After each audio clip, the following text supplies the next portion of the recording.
Hey guys, how's it going? It's Doc Holiday over here from Godspeedracing, and we are back. Okay, I took a long hiatus because I had some personal things that I had. We are back, all right, and we are here to get the ball rolling, to get the train moving, all right. We going freight train style, all right. We pumping hard and we working and we grinding, all right. What I mean by that is that the videos are gonna be uploading pretty slow because I do have a full-time job. I do have a lot of side gigs going on, so I gotta get a couple hours in every day. So you might see same car, just different shirts, different hats, different styles, different days. So just put up with me and let's get through this ride, man, because we are back and we are on the Lexus. If you guys have stayed with me, followed up on what I've been up to, I did finish the Integra, and that was after I worked on the Aspen.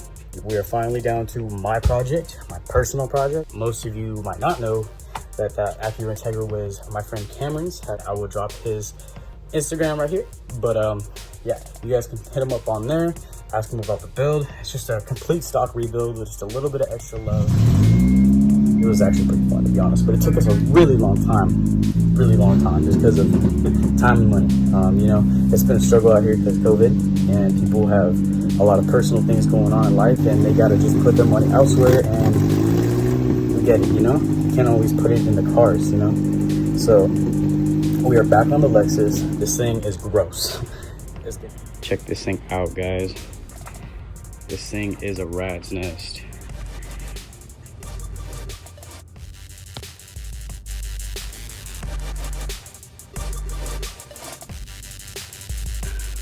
Absolutely filthy. I'm gonna get down to cleaning this. I'm just gonna be vacuuming out all of the stuff that I can see and reach with the vacuum. Everything else, I'm basically gonna take the air hose and blow some air at it, try to get it all out. That's just the start of the cleaning that we're gonna be doing on this car, because this thing is disgusting. This thing's been sitting outside. We got webs. There was a spider nest that was on here and hatched in the garage, and that was not fun. We had our little moment of arachnophobia, and we almost died. Time to get busy.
I'm not gonna lie, too. Somewhere in this engine bay, I have a 13mm socket, half-inch drive. I'm looking for you, bud. All right, so it looks a lot cleaner because there's not as many leaves and not as much dirt laying around. I mean, there's still lots, but I mean, not as much. That was just the first pass, so. As you can see down there under the intake manifold, there is some leaves. Some crusty leaves. I'll get those when I take off the intake manifold. I'm gonna be doing that soon.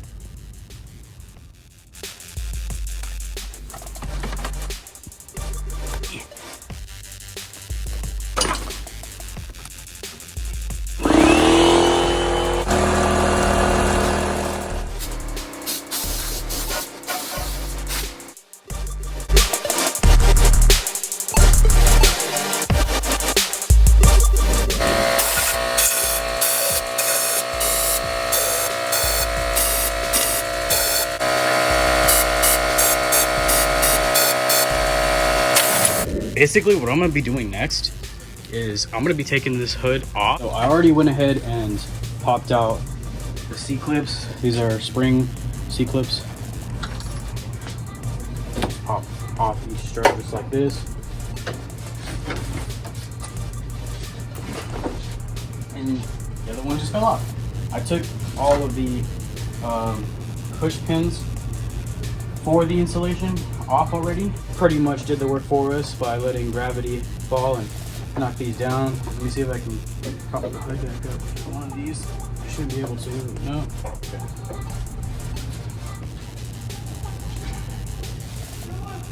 I'm just taking this off first and then putting these back on, and then I'm gonna grab the tools to take these struts off and to take the hood itself off. As you can see, I already got the roof set up. That way we can put the hood on top of the roof. It's just kind of a thing that I do. Some people put it off to the side. I've always just put it on top of the roof just to save space. As you can see, I am in my garage here. Shout out to the Jeff Gordon flag back there. Shout out to the homie Mark who passed that on.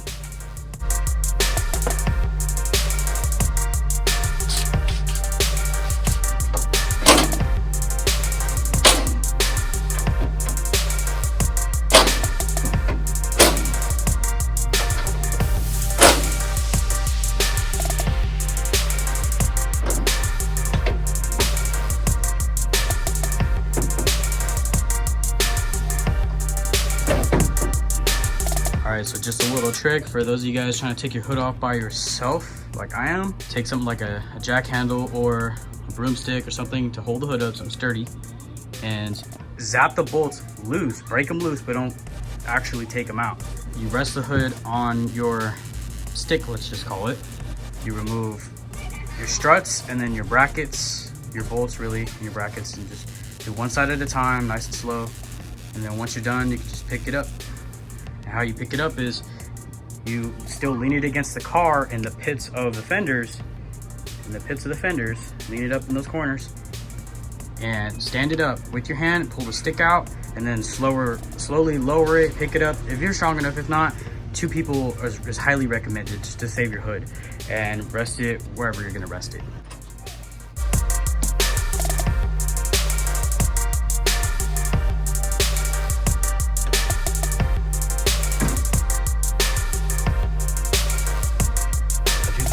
Pretty much all the cars I work on.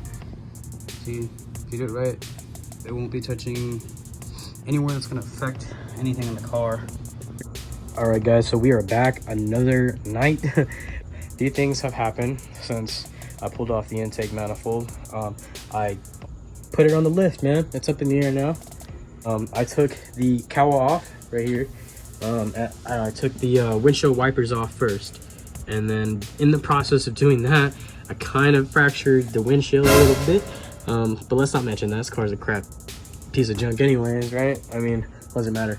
And then I took the plastic cover off. Then I took the motor and rack for the windshield wipers out. Now, this is what we did. I cleaned it out. All right, so it looks like the next thing I'm gonna be doing is trying to get this piece of wiring harness out from inside the car, inside the glove box. And once that thing is looped over the engine and out of the way, then I'm gonna start going down to the bottom side. Now that it's all cleaned up, start cracking out the 2 motor mount bolts. There's 2 motor mount bolts, one on each side, and they're on top of the subframe. The lower subframe helps keep them together like a brace. And then there's 2 transmission brackets in the back. I'm gonna remove, there's 2 smaller ones. I'm gonna remove those, and one's connected to the exhaust system. So I have to remove the exhaust system first, and then once I disconnect the transmission mount bolts to the bracket, I can lower it down on a jack and reveal the bolts for the transmission. That's a little trick that I got off of a guy, another YouTuber here. Shout out to him. I will leave his Instagram where you guys can find it and the link to his channel. So go ahead and check out his videos. I don't know if you guys know anybody who has any custom AC brackets for this thing. I'm gonna delete the stock water pump, but I want to keep the AC compressor. That's my thing. I got enough room in here with the modifications I'm gonna make for my turbo system. It's just that I am getting rid of this, and I kind of still need it because it functions also as a bracket to attach the AC compressor. So I think I'm just gonna chop it straight down the middle, or get a machine shop to just precisely cut it to look nice. And I'm going electronic for the water pump. And I'm also gonna be converting these to some AN bungs. That way I can run the AN fittings to a new aluminum radiator that I'll be getting. You guys are gonna see that. This thing is gonna get a few upgrades. When I put in the CD009 transmission, that transmission, I'm gonna put oil cooler lines, but those are gonna be AN lines. And those are gonna go to a custom oil cooler that I'm gonna be modifying. I'm not gonna use the original one because it's a little small in my opinion. I'm gonna swap it out. Wiring harness is out. It was very simple.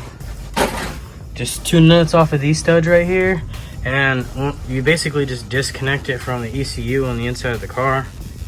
I'll show you. Just because I couldn't, I needed both hands to get this thing out, so couldn't film it. You disconnect on this ECU these 3 connectors, and then you disconnect these 3 connectors, and it loops out through that hole right there. There you go, that hole. No bolts, just lays right in. And look at all this access. Oh my God, look at all this access. Look at that dirty filter right there. That's the blower motor for the AC. Now, if that's a cabin air filter or anything like that, I don't know if this car has one. I think it does back there. It's disgusting. This thing's never been changed. Like, well, I wouldn't say never, but at least a long time. Because when I got this car, it had 1 owner. Well, 2 owners. The second owner owned it for like a week and then sold it to me because I got it from auction, didn't know what to do with it. I have all of the service records for this car. So I love cars like this. If you're gonna get a car, get a 1 owner car. You know what's done to it. But I'm not gonna lie, I haven't even looked. I mean, I glanced at the service manual, but I didn't look into detail about what they've done. I also ended up taking out the alternator.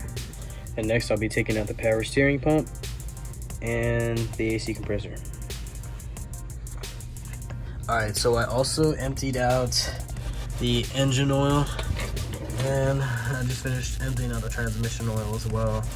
And I also took off the center bracket right here for the exhaust. It holds the 2 exhaust flanges up. It's like a little brace bracket. There it is right there next to the light. Sorry about that. I also removed the shock that is attached to the power steering rack. And I also took off the cover plate for the flex plate bolts. Alright, so I got the power steering pump and the AC compressor detached from the engine. Alright, next we got to remove the exhaust, and then we got to remove the drive shaft, and then we got to remove the transmission cross member in the rear of the transmission, so the transmission mount, and support it with a jack, lower it a little bit to have access to the bolts in the back of the bell housing. Before we remove the bell housing bolts, we gotta remove those torque converter bolts, and I already removed the shield for that, so we're good to go. But that's gonna be all for this video, guys. You guys can catch us on the next one, and make sure you guys subscribe. Make sure you guys check us out on Instagram and check us out on our Patreon, Godspeedracing _official. And we got merch down in the description, guys. Peace.